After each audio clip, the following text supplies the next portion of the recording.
ನಮಸ್ತೆ ನನ್ನ ಪ್ರಿಯ ಬಾಂಧವರೇ, ನಮ್ಮ ಒಡಂಬಾಳು ಪದ್ಮಾವತಿ ಚಾನಲ್ಗೆ ಸ್ವಾಗತ ಅಂತ ಹೇಳ್ತಾ ಬನ್ನಿ. ಇವತ್ತು ನನಗೆ ಒಂದು 4-5 ದಿವಸದಲ್ಲಿ ಇರ್ಬೋದು ಅನಿಸುತ್ತೆ, ಯಾರೋ ಒಬ್ಬರು ಫೋನ್ ಮಾಡಿದರು.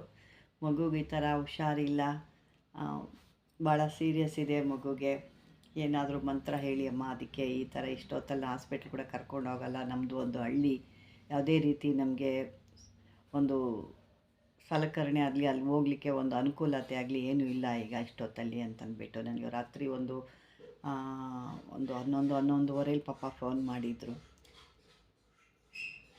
ನಾನು ಅದೇನು ಅವ್ರ ಅದೃಷ್ಟಕ್ಕೆ ಸ್ವಿಚ್ ಆಫ್ ಮಾಡಿರಲಿಲ್ಲ, ಅವ್ರ ಅದೃಷ್ಟ ಇತ್ತು ಅನಿಸುತ್ತೆ. ಹಾಗಾಗಿ ನನಗೆ ಇಷ್ಟೊತ್ತಲ್ಲಿ ಯಾರಪ್ಪ ಫೋನ್ ಮಾಡ್ತಾರೆ, ಕಟ್ ಮಾಡೋಣ ಅಂದ್ಕೊಂಡೆ. ಆಮೇಲೆ ಏನಿರ್ಬೋದು ನೋಡೋಣ ತಡಿ ಅಂದ್ಬಿಟ್ಟು ನನಗೂ ಏನೋ ಒಂದು ರಿಸೀವ್ ಮಾಡಿದಾಗ ಅವರು ಭಾಳ ಗೋಳಾಡ್ಕೊಂಡು ಹೇಳ್ತಾಯಿದ್ರು, ಮಗುಗೆ ಭಾಳ ಈ ಥರ ಆಗಿದೆಯಮ್ಮ, ಸುಸ್ತಾಗ್ಬಿಟ್ಟಿದೆ ಮಗು ಅಂತ ಅಂದ್ಬಿಟ್ಟು. ಆವಾಗ ಅಷ್ಟೊತ್ತಲ್ಲಿ ನಾನು ಒಂದು ಕೆಲವು ಈ ರೀತಿ ಹೇಳಿದೆ, ಮಾಡ್ಕೊಳ್ಳಿ ಈ ರೀತಿ ನೋಡೋಣ, ಮಾಡಿಬಿಟ್ಟು ನನಗೆ ಮಾಡಿ ಪರವಾಗಿಲ್ಲ, ನಂಗೆ ಲೇಟಾರು ಅಂತಂದ್ಬಿಟ್ಟು. ಅವರು ಆಮೇಲೆ ಈ ರೀತಿನ ಸ್ವಲ್ಪ ಮಾಡಿದ್ಮೇಲೆ, ಅಂದರೆ ಅವರು ಮಾಡಿಲ್ಲ ನನಗೆ ಫೋನು, ಯಾಕೆ ಲೇಟಾಗಿದೆ, ಇನ್ನು ಅಷ್ಟೊತ್ತಲ್ಲಿ ಮಾಡಿದ್ರೆ ಏನಾದ್ರು ಬೇಜಾರು ಮಾಡ್ಕೊಳ್ತು, ಮಾಡಿಲ್ಲ. ಬೆಳಗ್ಗೆ ನನಗೆ ಒಂದು 8:30ಗೆ ಫೋನ್ ಮಾಡಿ, ಮಗು ಹುಷಾರಾಗಿದೆಯಮ್ಮ ಅಂತ, ಭಾಳ ಧನ್ಯವಾದಗಳು, ನಿಮ್ಮಿಂದ ಮಗು ಉಳೀತು ಅಂತ ಭಾಳನೇ ಒಂದು ಖುಷಿಪಟ್ಟರು. ಹೀಗಾಗಿ ಈಗ ರೀತಿ ಕೆಲವೊಂದು ಇರ್ತವೆ ಹಳ್ಳಿಗಾಡಲ್ಲಿ. ಸಿಟಿಗಳಲ್ಲೂ ಅಷ್ಟೇ, ತಕ್ಷಣಕ್ಕೆ ನಾವು ಹಾಸ್ಪಿಟ್ಲಿಗೆ ಹೋಗಬೇಕು ಅಂದರೆ ಆಗೋಲ್ಲ. ಮಗುಗೇನೋ ಹೆಚ್ಚು ಕಮ್ಮಿ ಆಗಿರುತ್ತೆ, ಅದು ಹಾಸ್ಪಿಟ್ಲ್ದು ಆಗಿರಲ್ಲ, ಬರೀ ಏನೋ ಒಂದು ರೀತಿ ಆಗಿರುತ್ತೆ. ಅದು ಏನು ನಮ್ಮ ಹಳ್ಳೀಲಿ ಸಿಟಿಲವ್ರಿಗಾಗಲಿ ಹಳ್ಳಿಯವ್ರಿಗಾಗಲಿ ಸದ್ಯಕ್ಕೆ ಯಾವುದೂ ಗೊತ್ತಾಗಲ್ಲ.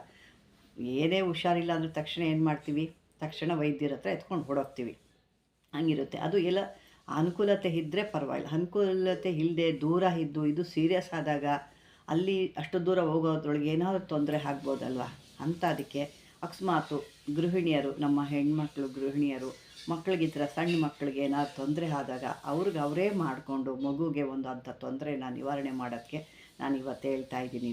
ಇದನ್ನು ಯಾರು ಹತ್ರ ಸಣ್ಣ ಮಕ್ಕಳಿಗೆ ಏನಾದ್ರು ಈ ಥರ ಅರ್ಧ ರಾತ್ರಿಲಾಗ್ಬೋದು, ಸಂಜೆ ಹೊತ್ತಲ್ಲಿ ಯಾವುದೋ ನಿಮ್ಮ ಅನುಕೂಲ ಇಲ್ಲ, ತೊಗೊಂಡು ಹೋಗೋಕ್ಕೆ ಮಾಡಿಸ್ಕೊಡೋಕ್ಕೆ ಅನುಕೂಲ ಇಲ್ಲ ನಿಮಗೆ ಅಂದಾಗ ಇಂಥ ಒಂದು ವ್ಯವಸ್ಥೆ ಮಾಡ್ಕೊಳ್ಳಿ ಅಂತ ಹೇಳ್ತಾ. ಇದು ಒಂದು ಬಾಲಗ್ರಹಕ್ಕೆ ಸಂಬಂಧಪಟ್ಟಂಥದ್ದು. ಸಣ್ಣ ಮಕ್ಕಳಿಗೆ ಅಂತಂದರೆ ಒಂದು 3 ತಿಂಗಳ ಮಗುವಿನಿಂದ ಹಿಡಿದು 12 ವರ್ಷದ ತನಕನೂ ಇದು ಬರುತ್ತೆ. ಅಂದರೆ ಬೇರೆ ಬೇರೆ ಮಂತ್ರಗಳು ಬರುತ್ತೆ, ಬೇರೆ ಬೇರೆ ಚಕ್ರ ಬರುತ್ತೆ. ಈ ರೀತಿ ಗ್ರಹಗಳು ಅಥವಾ ಬಿದ್ದಾಗ, ಎದ್ದಾಗ, ಅಥವಾ ಬೇರೆ ಒಂದು ಕಣ್ಣು ದೃಷ್ಟಿ ಆದಾಗ, ಅವು ಮೀರೋದಾಗ ಬೇರೆ ಬೇರೆ ರೀತಿ ತಿರ್ಕೊಂಬಿಡುತ್ತೆ. ಅದನ್ನು ಬೇಗ ನೋಡಿಕೊಂಡ್ರೆ ವಾಸಿ ಆಗುತ್ತೆ, ಇಲ್ಲಾಂದರೆ ತೊಂದರೆಗಳು ಆಗ್ತವೆ ಅಂತ. ಅದಕ್ಕೆ ಆ ರೀತಿ ಆದಾಗ ನಮ್ಮ ಗೃಹಿಣಿಯರ ಕೈಲಿದೊಂದು ವಿದ್ಯೆ ಇದ್ದಂಗೆ, ಅಂದರೆ ವೈದ್ಯರು ಕೊಡೋ ಅಂಥ ಒಂದು ಮಾತ್ರೆ ಅಂತ ಏನು ಹೇಳ್ತೀರಿ, ಆ ರೀತಿ ಒಂದು ಇದ್ದಂಗೆ. ಆ ತಕ್ಷಣಕ್ಕೆ ಇದನ್ನು ಮಾಡಿ ಹಾಕಿದಾಗ ಮಕ್ಕಳಿಗೆ ಒಂದು ನಿವಾರಣೆ ಆಗುತ್ತೆ. ಅದನ್ನು ನೋಡೋಣ ಇವಾಗ ಯಾವ ರೀತಿ ಮಾಡ್ಕೋಬೇಕು ಅಂತ. ಈ ಯಂತ್ರನ ನೀವು ತಾಮ್ರ ತಗಡಿನಲ್ಲಿ ಅಥವಾ ಭುಜಪತ್ರೆಯಲ್ಲಿ, ಅಥವಾ ಅವೆರಡೂ ಸಿಕ್ಕಲಿಲ್ಲ, ಯಾಕೆಂದರೆ ಯಾರು ಮಾಡೋರು ಅದನ್ನು ಇಟ್ಕೊಂಡಿರಲ್ಲ, ಮಾಡೋರಾದರೆ ಇಟ್ಟಿರ್ತಾರೆ, ಯಾವುದೋ ಪಾಪ ಏನೂ ಗೊತ್ತಿಲ್ಲದ್ರು ಏನು ಇಟ್ಕೊಂಡಿರ್ತಾರೆ, ಅವ್ರಿಗೆ ಅದೂ ಸಿಕ್ಕಲಿಲ್ಲ ಅಂದರೆ ಒಂದು ಬಿಳಿ ಪೇಪರ್ ತೊಗೊಳ್ಳಿ. ಈಗ ನಾನು ಏನು ಅಲ್ಲಿ ಬಿಳಿ ಪೇಪರ್ ಬರೆದಿದ್ದೀನಿ ಆ ರೀತಿ ಬಿಳಿ ಪೇಪರೇ ತೊಗೊಳ್ಳಿ. ಆ ಬಿಳಿ ಪೇಪರ್ ತೊಗೊಂಡು ಮಗುಗೆ ಈ ರೀತಿ ಒಂದು ಬರಿಬೇಕು. ಈ ರೀತಿ ಏನು ನೋಡಿರಿ, ಇದೆಲ್ಲ ಏನು ಒಂದು ಸ್ಟಾರ್ ಬರೆದಿದ್ದೀನಿ ಅಷ್ಟೇ, ಇಲ್ಲೊಂದು ಸ್ಟಾರ್ ಬರೆದಿದ್ದೀನಿ. ಸುತ್ತು ಅಕ್ಷರಗಳು ಏನಿದೆ, ಬರೀ ಸ ಸ ಸ ಸ ಸ, ಇದು 6 ಅಕ್ಷರಗಳನ್ನು ಕೂಡ ಸ ಸ ಅಂತ ಬರ್ತಿದ್ದೀನಿ. ಮಧ್ಯದಲ್ಲಿ ಒಂದು ಓಂ ಹಾಕಿದ್ದೀನಿ. ಇಲ್ಲೇನು ಒಂದು ಡಾಶ್ ಅಂತ ಏನು ಬಂದಿದೆ, ಇಲ್ಲಿ ಆ ಮಗುವಿನ ಹೆಸರು ಬರಿಬೇಕು. ಯಾವ ಮಗುಗೆ ಏನಾಗಿದೆಯೋ ಆ ಮಗುವಿನ ಹೆಸರು ಇಲ್ಲಿ ಬರ್ಕೋಬೇಕು. ಈ ಡಾಟ್ಸ್ಗಳಲ್ಲಿ ಖಾಲಿ ಜಾಗ, ಅದರಲ್ಲಿ ನೀವು ಡಾಟ್ಸಲ್ಲಿ ಆ ಮಗುವಿನ ಹೆಸರನ್ನ ಬರಿಬೇಕಾಗುತ್ತೆ. ಬರೆದುಬಿಟ್ಟು ಇದನ್ನು ಆ ಮಗುವಿನ ಒಂದು ಮುಖದಿಂದ ನಿವಿಳಿಸ್ಬೇಕು. ಅದನ್ನು ನಿವಿಳಿಸ್ಬಿಟ್ಟು ಅದಕ್ಕೆ ಈ ಒಂದು ಊದುಬತ್ತಿ ಆಗ್ಬೋದು, ಅಥವಾ ಈ ಕವಡೆ ಲೋಬಾನ ಅಂತ ಹೇಳ್ತಾರೆ ನೋಡಿ, ಅದನ್ನು ಆಗ್ಬೋದು. ಯಾವುದಾದ್ರು ಒಂದು ಮಗುಗೆ ಆ ಒಂದು ಯಂತ್ರಕ್ಕೆ ನೀವು ಧೂಪನ ಕೊಡಬೇಕು. ಧೂಪ ಎಲ್ಲ ತೋರಿಸಿ ಮಗುವಿಗೆ ಇದನ್ನು ಮಾಡೋ ಅಂಥ ದಿವಸ ಅಂತಂದರೆ ಭಾನುವಾರ, ಗುರುವಾರ ಸಾಯಂಕಾಲದ ಮೇಲೆ ಇದನ್ನು ಮಾಡಬೇಕು. ಮಾಡಿ ಮಗುವಿಗೆ ಇದನ್ನು ಕಟ್ಟಬೇಕು. ಅಂದರೆ ಇದನ್ನು 7 ಗಂಟೆಗೆ ರಾತ್ರಿ 7 ಗಂಟೆ ಮೇಲೆ ಇದನ್ನು ಕಟ್ಟಬೇಕಾಗುತ್ತೆ ಮಗುಗೆ. ಆ ಕಟ್ಟೋ ಅಂಥ ಸಮಯಕ್ಕೆ ಈ ರೀತಿ ಒಂದು ಧೂಪ ಎಲ್ಲ ತೋರಿಸಿ ಅದಕ್ಕೆ ಮಾಡಬೇಕಾ. ಇದನ್ನು ಭಾನುವಾರ ಅಥವಾ ಗುರುವಾರ ಮಾಡಬೇಕಾಗುತ್ತೆ. ಅದು ಯಾಕಂದರೆ ಭಾನುವಾರ ಗುರುವಾರನೇ ಕಾಯಿಲೆ ಬರೋದಿಲ್ಲ ಮನುಷ್ಯನಿಗೆ. ಅದು ನೋಡಿಕೊಂಡು ಸಮಯ, ಕೆಲವೊಂದು ಸಮಯಗಳು ಇರ್ತವೆ ಇಂಥವೆಲ್ಲ ಮಾಡ್ಬೇಕಾದ್ರೆ ರಾವು ಕಾಲಗಳು, ಯಮಗಂಡ ಕಾಲಗಳು ಇಂಥದ್ದಲ್ಲಾದರೂ ಮಾಡ್ಬೋದು. ನಿಮಗೆ ವಾರದಲ್ಲಿ ನಾವು ಕಾಯ್ಕೊಂಡು ಕುತ್ಕೊಳ್ತೀವ ಅಥವಾ ಆ ಟೈಮಲ್ಲೇ ಕಾಯಿಲೆ ಬರುತ್ತಾ ಅನ್ನೋದಿದ್ದರೆ ನೀವು ಈ ರೀತಿ ಒಂದು ರಾವು ಕಾಲ, ಯಮಗಂಡ ಕಾಲ, ದುರ್ಮುಹೂರ್ತಗಳು ಅಂತ ಇರ್ತವೆ. ಅಂಥ ಟೈಮಲ್ಲಿ ಕೂಡ ಮಾಡ್ಬೋದು ಇದನ್ನು. ಆ ರೀತಿ ಮಾಡಿ ಅದನ್ನು ಹಾಕಬೇಕಾಗುತ್ತೆ. ಇದಕ್ಕೆ ಒಂದು 9 ದಿವಸ ಇದಕ್ಕೆ ಧೂಪ ಅನ್ನೋದು ತೋರಿಸ್ಬೇಕಾಗುತ್ತೆ. ಆ ಒಂದು ಯಂತ್ರಕ್ಕೆ 9 ದಿವಸ ಒಂದು ಧೂಪ ತೋರಿಸ್ಬೇಕು. ನಂತರ ಮಗುವಿನ ಒಂದು ಮಗುವಿನ ಕೈಯಲ್ಲಿ ಒಂದು ಹತ್ತಿರ ಆಗ್ಬೋದು, ಅಥವಾ ತಾಯಿ ಸಣ್ಣ ಮಗು, ತೀರಾ ಸಣ್ಣ ಮಗು ಅಂದಾಗ ಆ ತಾಯಿ ಏನಿರ್ತಾರೆ ಆ ತಾಯಿ ಕೈಯಲ್ಲಿ 3 ಇಡಿ ಅನ್ನ, ಅಂದರೆ 3 ಇಡಿ ತುಂಬ ಅಲ್ಲ, ಸ್ವಲ್ಪ ಸ್ವಲ್ಪ ತೊಗೋಬೇಕು. ಒಂದು ಮಗುವಿನಿಗೆ ಮುಖದಿಂದ ನಿವಳಿಸ್ಬಿಟ್ಟು ಅಕ್ಕಿ ತೊಗೊಂಡು, ಅಂದರೆ ಅದನ್ನೇನು ತೊಳೆಯೋಂಗಿಲ್ಲ ಮಾಡೋಂಗಿಲ್ಲ, ಅದನ್ನು ಸುಮ್ಮನೆ ಹಾಗೆ ಬೇಯಿಸು. ಅದಕ್ಕೆಲ್ಲ ಉಪ್ಪು ಗಿಪ್ಪು ಕೂಡ ಹಾಕೋಂಗಿಲ್ಲ, ಸೌಟುಗಳು ಕೂಡ ಹಾಕಿ ನೀವು ಕಲಸೋಂಗಿಲ್ಲ. ಅದನ್ನು ಒಂದು ಕಡ್ಡಿ ತೊಗೊಂಡು ಅದರಲ್ಲಿ ನೀವು ಕಲಿಸ್ಬೇಕು. ಅದನ್ನು ಕಲಿಸ್ಬಿಟ್ಟು ಅನ್ನ ಮಾಡಿಬಿಟ್ಟು ಮುಖದಿಂದ 3 ಸಾರಿ ಒಂದು 3 ಉಂಡೆ ಮಾಡಬೇಕು. ಒಂದು ಸ್ವಲ್ಪ ಏನಾದ್ರು ಹಿಜ್ಜಲಿದ್ದರೆ ಹಿಜ್ಜಲು ಪುಡಿ ಮಾಡಿಬಿಟ್ಟು ಒಂದು ಕಪ್ಪುದು ಅನ್ನ ಮಾಡಬೇಕು.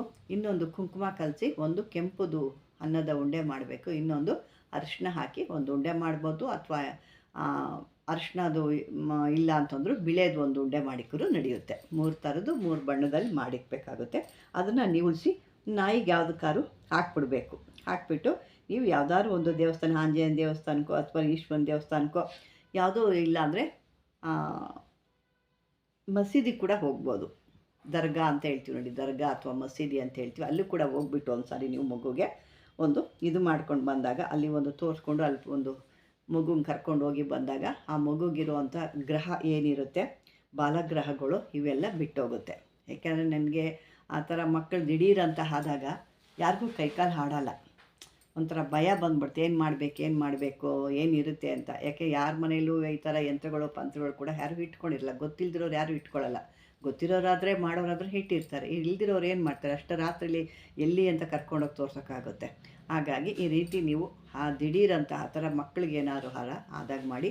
ಮತ್ತು ಈಗ ಅನ್ನ ಏನು ನಿವಳಿಸಿ ಅದು ಕೂಡ ಈ ಊಟ ಮಾಡದೆ ಮಕ್ಕಳು ಚೆಂಡಿ ಹಿಡಿಯೋದು, ಊಟ ನೋಡಿದ್ರೆ ವಾಕರಿಕೆ ಅಂಥವ್ರು ಕೂಡ ಈ ರೀತಿ 3 ಬಣ್ಣದ ಮಾಡಿ ಎಕ್ಕದ ಎಲೆ, ಅದನ್ನು ಇಸ್ತ್ರಿ ಎಲೆ ಥರ ಒಂದು 4-5 ಎಲೆ, ಅದನ್ನು ಒಂದರ ಜೊತೆಗೆ ಒಂದು ಪಕ್ಕದಲ್ಲಿ ಇಸ್ತ್ರಿ ಎಲೆ ಥರ ಆ ಎಕ್ಕದ ಎಲೆನ ಮಾಡಿಕೊಂಡು ಅದರೊಳಗೆ ಈ ಥರದ್ದು ಇಕ್ಕಿ ಅದಕ್ಕೆ ಒಂದು 5 ಥರದ್ದು ಹೂವೆಲ್ಲ ಹಾಕಿ ಮಕ್ಕಳು ಆ ಮಗುವಿಂದ ಮುಖದಿಂದ ನಿವಳಿಸ್ಬಿಟ್ಟು ನೀವು ಎತ್ಕೊಂಡೋಗಿ ಎಲ್ಲರೂ ದೂರದಲ್ಲಿ ಎತ್ಕೊಂಡು ಇಕ್ಬಿಟ್ಟು ಬಂದುಬಿಡಬೇಕು. ಅಲ್ಲಿ ಸುತ್ತಮುತ್ತ ಇಕ್ಕಂಗಿಲ್ಲ. 3 ದಾರಿ ಕುಡಿದ ಮಧ್ಯದಲ್ಲಿ ಇಕ್ಕೋದು ಸರೋಗುತ್ತೆ. ಇಲ್ಲ ಅಂದರೆ ಯಾವುದಾದ್ರು ಒಂದು ಬೇವಿನ ಮರ ಆಗ್ಬೋದು, ಎಕ್ಕದ ಗಿಡ ಆಗ್ಬೋದು, ಅಥವಾ ಈಚಿಲ್ ಮರ ಅಂತ ಹೇಳ್ತೀವಲ್ಲ ಅಂಥ ಮರ ಆದರೂ ಆಗ್ಬೋದು. ಅಂಥ ಬುಡದಲ್ಲೇ ಇದನ್ನ ಎತ್ಕೊಂಡೋಗಿ ಇಟ್ಬಿಟ್ಟು ಹಿಂತಿರುಗಿ ನೋಡ್ದಂಗೆ ಬಂದುಬಿಡಬೇಕು. ಆಮೇಲೆ ಮನೆಗೆ ಬಂದು ಮಗುಗೆ ರಚ್ಚೆ ನೀರು ತೆಗೆದು ಮುಖಕ್ಕೆ ಕೊಡಿದಾಗ ಮಗು ಬೆಚ್ಚ ಬಿದ್ದಾಗ ಅಲ್ಲಿರೋದಂಥ ದೇಹದಲ್ಲಿರೋದಂಥ ನೆಗೆಟಿವ್ ಎಲ್ಲ ಹೋಗುತ್ತೆ ಮಗುಗೆ. ಈ ರೀತಿ ಮಾಡ್ಕೊಳ್ಳಿ. ಯಾಕೆಂದರೆ ಮಕ್ಕಳು ಪಾಪ ಅವಕ್ಕೆ ಹೇಳೋಕ್ಕೆ ಬಾಯಿರಲ್ಲ, ಗೊತ್ತಾಗಲ್ಲ ಅವಕ್ಕೆ. ಅದನ್ನು ತಾಯಂದಿರೇ ಅದು ಗೊತ್ತಾಗಬೇಕಾಗುತ್ತೆ. ಹಾಗಾಗಿ ಅಂಥ ತಾಯಂದಿರು ಯಾರಿಗಾರು ಆ ಥರ ಸಮಯದಲ್ಲಿ ಈ ರೀತಿ ಆಗೋದಾಗ ಇದನ್ನು ಮಾಡ್ಕೊಳ್ಳಿ. ಏಕೆಂದ್ರೆ ನನಗೆ ಮೊನ್ನೆ ಆದಾಗ ಆ ಥರ ನನಗೆ ಭಾಳನೇ ಬೇಸರ ಆಯಿತು. ಈ ಥರ ಆದರೆ ಹೆಂಗೆ ಆಗ್ಬಿಡುತ್ತೆ ಪಾಪ, ಮಗುನೇ ಕಳ್ಕೊಂಬಿಟ್ರೆ ಪಾಪ ಅವ್ರು ಎಷ್ಟು ಕಷ್ಟಪಟ್ಟಿರ್ತಾರೆ ಮಕ್ಕಳು ಸಾಕೋದಕ್ಕೆ ಅಂತ. ಹಾಗಾಗಿ ಈ ಒಂದು ವಿಡಿಯೋ ನಾನು ಕೊಡ್ತಾಯಿದ್ದೀನಿ. ಇದರಲ್ಲಿ ಯಾರಿಗಾರು ಇಷ್ಟ ಆದರೆ ಇನ್ನೂ ಕಂಟಿನ್ಯೂ ಮಾಡ್ತೀನಿ, ಬೇಕು ಅಂದರೆ ಕಂಟಿನ್ಯೂ ಮಾಡ್ತೀನಿ. ನೀವು ಅದನ್ನು ಈ ಒಂದು ವಿಡಿಯೋ ನಿಮ್ಗೆ ಇಷ್ಟವಾದರೆ ಲೈಕ್ ಮಾಡಿ, ಶೇರ್ ಮಾಡಿ, ಆದಷ್ಟು ಸಬ್ಸ್ಕ್ರೈಬರ್ ಮಾಡ್ಕೊಳ್ಳಿ. ಯಾರು ಹೊಸ್ದಾಗಿ ನೋಡ್ತಾರೆ ಅವರು ಸಬ್ಸ್ಕ್ರೈಬರ್ ಮಾಡ್ಕೊಳ್ಳಿ. ಯಾವುದಾದ್ರು ನಿಮ್ಮ ಡೌಟ್ಸ್ ಇದ್ದರೆ ಕಾಮೆಂಟ್ ಬಾಕ್ಸಲ್ಲಿ ಹಾಕಿ. ಇದು ಇನ್ನೂ ಮುಂದುವರಿಸಬೇಕಾ, ಬೇಕಾ ಬೇಡವಾ, ಈ ಥರದ್ದು ಮಕ್ಕಳಿಗಾಗಿಯೇ ಸಾಕಷ್ಟು ಜನ ಕೇಳ್ತಿರ್ತೀರ, ಅಂಥದ್ದೇನೋ ಇದ್ದರೆ ಕಾಮೆಂಟ್ ಬಾಕ್ಸಲ್ಲಿ ಹಾಕಿ ಅಂತ ಹೇಳ್ತಾ, ಇದುವರೆಗೂ ಈ ಒಂದು ವಿಡಿಯೋ ನೋಡಿದ್ದಕ್ಕೆ ಧನ್ಯವಾದಗಳು ನನ್ನ ಪ್ರಿಯ ಬಾಂಧವರೇ.